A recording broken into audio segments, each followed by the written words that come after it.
The other day, I came across this 1969 map of the undertaking's supply area. It got me thinking about the sites and installations that were about in the 1970s. You'll see them scrolling up on the right hand side of the screen, and let me know if I've missed anything. So I got out the video camera, went and had a look at them to see what was still there.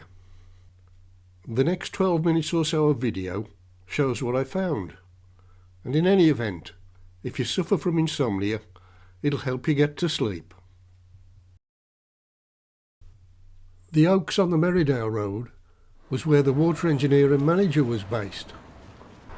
On the left of the main entrance were the plumbing inspectors. On the floor above were mains records. The far right on that floor was new works, and on the top floor there were laboratories. Brad Pursehouse locked the grand old building up for the last time in September 1983. So now it's down the road to the just as important Tettenhall Depot. First of all, the entrance off Manor Street. The gates are locked, but the office buildings are still there. Looking through the gates, there are boarded up windows, and the two buildings seem to give a distinct impression of not being used. On now to the Regis Road entrance. All seems very quiet now. It was the bustling base for the inspectors, the main layers, the maintenance staff, carpenters, motor mechanics, and the admin staff. The old pumping station buildings are still there, but the windows could do with a bit of TLC. It looks as though there's some remedial work going on what after all is a Grade 2 listed building. The superintendent's house is still there. These old buildings must be looked after. The two Tettenhall reservoirs were behind the wall on the opposite side of the road. Both reservoirs were emptied and the land was sold off for housing. They were replaced by two new structures at Nerton Hill off West Beach Road near Pattingham. You can see them on Google Maps. This shot was taken not long after they were commissioned. Cosford Waterworks is further along the A41. Like Tettenhall Pumping Station, it's Grade 2 listed and still looks in fine condition. Originally built in 1857, it was extended in 1889 with two further bays. This stone carving must commemorate the opening. Originally there was just a well, and with the building being empty, that and Hellbank borehole must operate from these new buildings. More recently, water was taken from the river wharf and went through a treatment plant that was built at the rear of the works. That has now disappeared. This is what it looked like in the 1970s. The superintendent's house is still there and looks to be occupied. A splendid old building, now in a lay-by off the A41. As the crow flies, Neachley isn't very far from Cosford. This is how Neachley Works looked in the 70s. Looking at the entrance today, the larger gymnasium-like building is still there. A treatment works has been added, and there are a couple of new smaller buildings.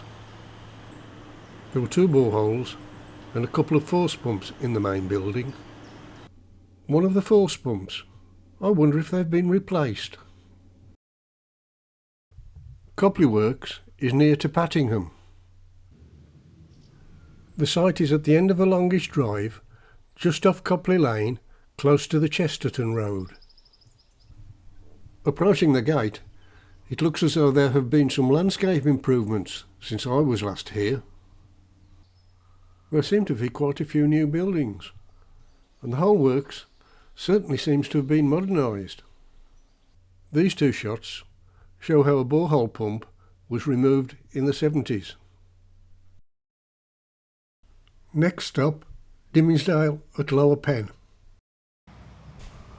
Here's the gates, and looking through, there doesn't seem to be a lot there. Looking from the side, this seems to be part of the old large building that used to house the steam engine. There's a lot of new green infrastructure, and Dimmingsdale is completely different to what it used to be. Bratch is just down the road at Wombourne. Originally built for Bilston Waterworks in 1895, it always reminds me of the fairy tale castle that you find at Disneyland.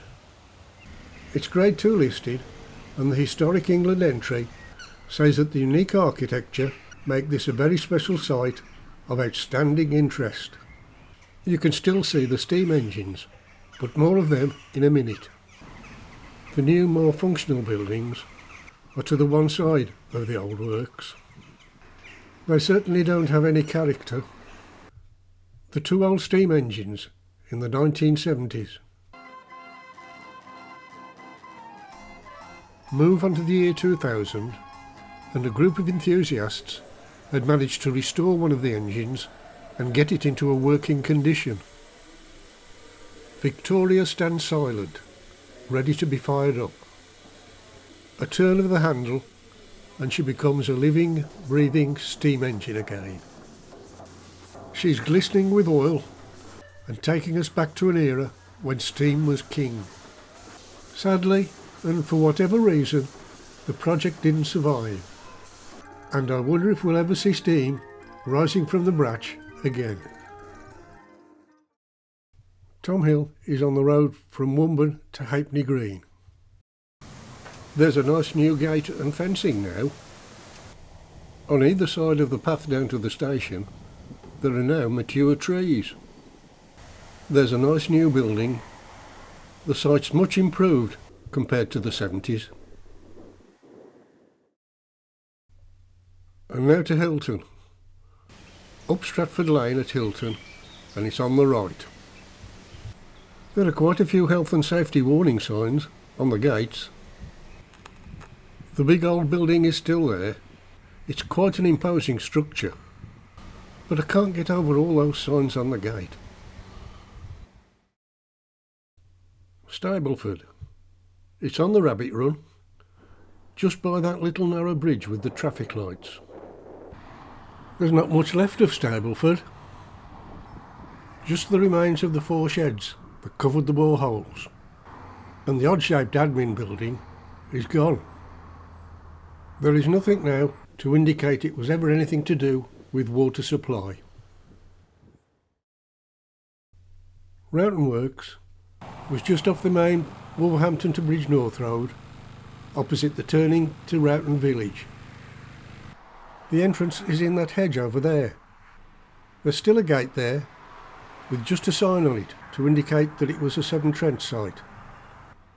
The remains of the power supply are just visible from the road.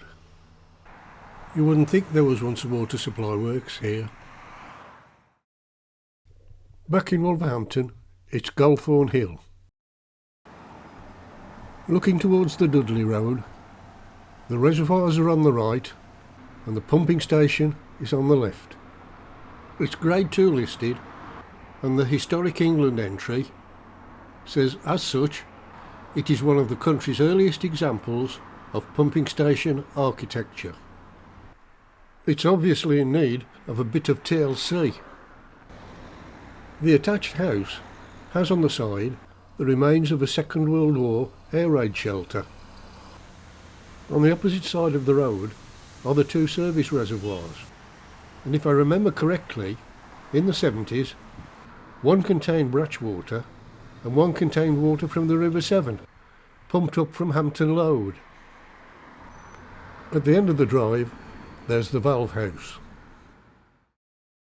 Across Wolverhampton to Bushbury Hill.